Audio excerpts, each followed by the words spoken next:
रवी बाळा, तुझी बायको कुठली महाराणी आहे का, जे तू तिचे केस विंचरून वेणी घालत आहेस? सुनबाई शर्मिला सासूबाईंचा कडक आवाज ऐकून थरथर कापत बेडवरून उठून उभी राहिली आणि आईला समोर बघून रवी कंगवा लपू लागला. त्याची आई सरलाताई रागातच म्हणू लागल्या, हे बघ बाळा, ऑफिस सोडून असं घरी बसून सुनबाईची गुलामी करणे चांगली गोष्ट नाही आहे. अरे, तुझ्या बायकोच्या हाताला थोडीच इजा झाली आहे. हिला काही कोणता मोठा गंभीर आजार झालेला नाही आहे, जे तू ऑफिसला सुट्टी घेऊन इथे घरीच पडून राहिला आहेस. हे ऐकून रवी गप्पच राहिला. त्याला आईजवळ कोणताही वाद घालायचा नव्हता, कारण त्यांनी लहानपणापासूनच पाहिलं होतं की त्याचे बाबा त्याच्या आईसोबत खूप चुकीचा व्यवहार करत होते. त्यामुळे त्याने विचार केला होता की तो कधीच आपल्या आईजवळ मोठ्या आवाजात बोलणार नाही आणि नाही अशी कोणती गोष्ट करणार ज्याने त्याच्या आईला वाईट वाटेल. म्हणूनच तो त्याच्या आईचा खूप सन्मान करत होता. परंतु बायको आल्यानंतर जेव्हा त्याची आई क्षणोक्षणी आपल्या बायकोचा अपमान करत होती, तिला रडवत होती, तेव्हा रवीचं मन खूप दुःखी व्हायचं. त्याला वाटायचं की आपण आईला काही बोलावं, तिला समजवावं. जर तो विनम्र शब्दामध्ये सुद्धा आपल्या आईजवळ काही बोलण्याचा प्रयत्न करायचा, तेव्हा त्याची आई लगेचच त्याला बायकोचा बैल असं म्हणायची आणि हे ऐकून रवी शांत राहत होता. त्याची बायको शर्मिला तर खूपच साधी मुलगी होती आणि ती सुद्धा आपल्या सासूबाईंची खूप सेवा करत असायची. तिने विचार केला होता की सासू आणि सुनेच्या नात्यात ती एक नवीन ओळख निर्माण करेल, कारण की तिने तिच्या माहेरी सुद्धा पाहिलं होतं की तिची आजी तिच्या आईसोबत चांगला व्यवहार करत नव्हती. पण जेव्हा शर्मिलाच्या भावाचं लग्न झालं, तेव्हा शर्मिलाची आई तिच्या सुनेजवळ खूपच चांगल्या प्रकारे वागत होती. तेव्हा शर्मिलाने विचार केला होता की जेव्हा माझं लग्न होईल, तेव्हा मी पण माझ्या सासूबाईंची खूप सेवा करेल आणि खूप प्रेमाने त्यांच्या मनात माझी जागा बनवेल आणि माझ्या सासूबाई माझे खूप लाड करतील. परंतु माहित नाही का, लग्नाच्या दुसऱ्या दिवसापासूनच तिच्या सासूबाई तिला ओरडू लागल्या होत्या. शर्मिला विचार करायची की हळूहळू माझ्या वागण्याने मी ह्यांचं मन पिघळवेल, परंतु अजूनपर्यंत असं झालं नव्हतं. नेहमी रवी विचार करत असायचा की शर्मिला तर आईची किती काळजी घेते, तरीही आई सुनेसोबत चांगल्या प्रकारे का वागत नाही. सरलाताई रागातच म्हणाल्या, सुनबाई, आराम करण्याचं नाटक सोड आणि आज रात्रीचं जेवण सुद्धा तुलाच बनवावं लागेल. आणि रवी, तू आत्ताच्या आत्ता ऑफिसला जायला निघ. तेव्हा रवी गप्प राहू शकला नाही आणि तो म्हणाला, आई, मी ऑफिसमधून सुट्टी घेतली आहे आणि आज संध्याकाळी जेवण सुद्धा मीच बनवेन. शर्मिलाला आराम करू दे. डॉक्टरांनी सध्या तिला काम करण्यासाठी मनाई केली आहे आणि तिच्या उजव्या हाताला इजा झाली आहे, तर ती कोणतेही काम कसं करू शकते. तेव्हा त्याची आई रागातच म्हणाली, हा, तू तर आहेसच बायकोचा बैल, तर तू हे करणारच का? ह्या दिवसासाठी मी तुझं पालनपोषण केलं होतं का, की तू बायकोचा बैल बनून राहावास? आता रवीला खूपच राग आला होता. तो आज स्वतःवर नियंत्रण ठेवू शकला नाही आणि म्हणाला, आई, हे काय तू प्रत्येक वेळेस मला बायकोचा बैल असं बोलत राहतेस? काय बायकोची काळजी घेणे म्हणजे बैल होणे असते का? जर अशीच गोष्ट असेल तर ठीक आहे. आजपासून मी याचा स्वीकार करतो की मी माझ्या बायकोचा बैल आहे. मी तिची काळजी सुद्धा घेईल आणि तिला आराम सुद्धा देईल. अगं, जेव्हा बाबा तुझ्यावर हात उचलत होते, तेव्हा तुला चांगलं वाटत होतं का? ते तर बायकोचे बैल नव्हते ना. तुझ्या मनाला त्यांनी कधी समजून घेण्याचा प्रयत्न केलाच नाही. ते त्यांच्या आईचा लाडका मुलगा बनून राहिले, कधी तुझा चांगला नवरा बनवू शकले नाही. तेव्हा तुझ्या हिशोबाने ते चांगले होते ना, कारण ते बायकोचा बैल नव्हते. आपल्या मुलाचं बोलणं ऐकून सरलाताई आता एकदम स्तब्ध राहिल्या. त्यांच्या डोळ्यातून अश्रू वाहू लागले आणि चुपचाप त्या आल्या पावली परत आपल्या रूममध्ये जाऊन तोंड फुगून बसल्या. शर्मिला रवीला म्हणाली, अहो, तुम्ही आईजवळ असं का बोललात? तुम्हाला असं सगळं नाही बोलायला पाहिजे होतं. त्यांना किती वाईट वाटलं असेल. रवी सुद्धा आपल्या डोक्याला हात लावून बेडवर बसला आणि म्हणाला, आई नेहमीच मला बायकोचा बैल बोलते, ते मला अजिबात आवडत नाही. आईने आपल्या नवऱ्याचे एवढे सगळे अत्याचार सहन केले आहेत, तर तिला ही गोष्ट का समजत नाही आहे की मी माझ्या बायकोसाठी काही करत आहे, तर त्याच्यात चुकीचं असं काही नाही. जर बाबांनी आपल्या बायकोसाठी काही चांगलं केलं असतं, तिची काळजी घेतली असती, तर काय आईला आनंद मिळाला नसता का? स्वतः एवढा अत्याचार सहन केल्यानंतर सुद्धा तिला हे समजत का नाही की नवऱ्याने आपल्या बायकोची काळजी घेतली पाहिजे. आता बोलता बोलता रवीचा आवाज सुद्धा भारी होऊ लागला. शर्मिलाच्या डोळ्यातून सुद्धा अश्रू वाहू लागले की तिच्यामुळे आज आई आणि मुलामध्ये भांडण झालं होतं. शर्मिला आज सकाळी सकाळी किचनमध्ये काम करत होती तेव्हा तिला अचानक चक्कर आली आणि ती जमिनीवर खाली पडली. त्यामुळे तिच्या हाताला थोडीशी इजा झाली होती. रवी त्यावेळी ऑफिसला जाण्यासाठी तयार होत होता, परंतु किचनमधून बायको पडण्याच्या आवाजाने तो पळत पळत किचनमध्ये आला होता आणि लगेचच तिला घेऊन हॉस्पिटलमध्ये पळाला होता. घरी आल्यानंतर त्यांनी आपल्या ऑफिसमध्ये फोन करून सुट्टीबाबत सांगितलं होतं आणि घरातील सर्व कामं सुद्धा त्यांनीच केली होती. आता संध्याकाळी जेव्हा शर्मिला झोपून उठली तेव्हा तो खूपच प्रेमाने म्हणाला, "ये, मी तुझे केस विंचरून देतो." तेव्हा शर्मिलाला सुद्धा खूप आनंद झाला होता आणि त्याच वेळी शर्मिलाची सासू त्यांच्या रूममध्ये आली होती आणि मुलाला आणि सुनेला सोबत बोलताना बघून तिला खूप राग आला होता.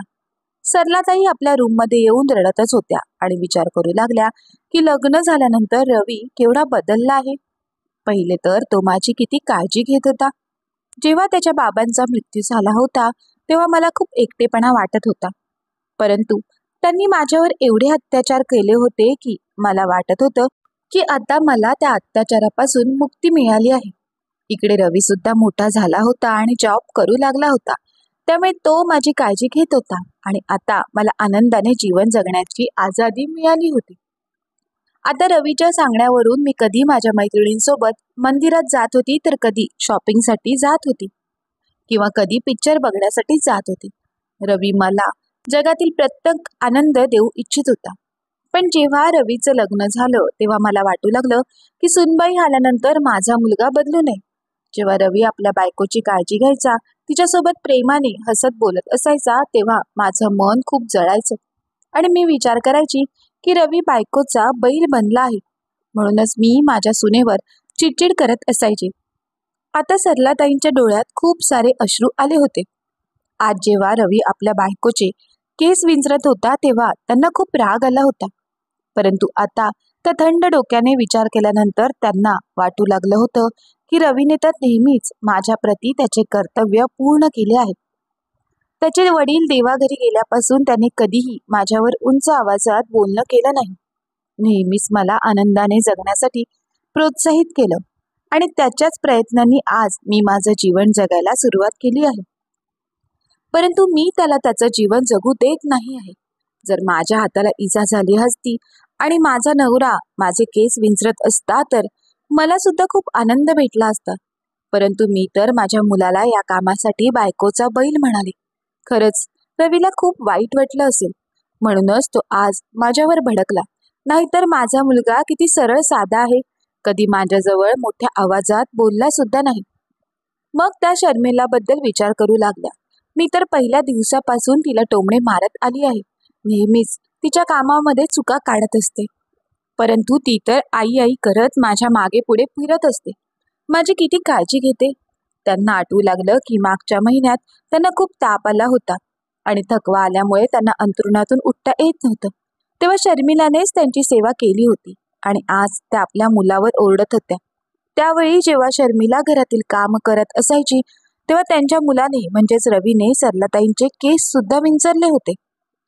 त्यावेळी सरलाताईंना खूप चांगलं वाटलं होतं की माझा मुलगा माझी किती काळजी घेतो, किती चांगला मुलगा आहे जो आईची सेवा करत आहे.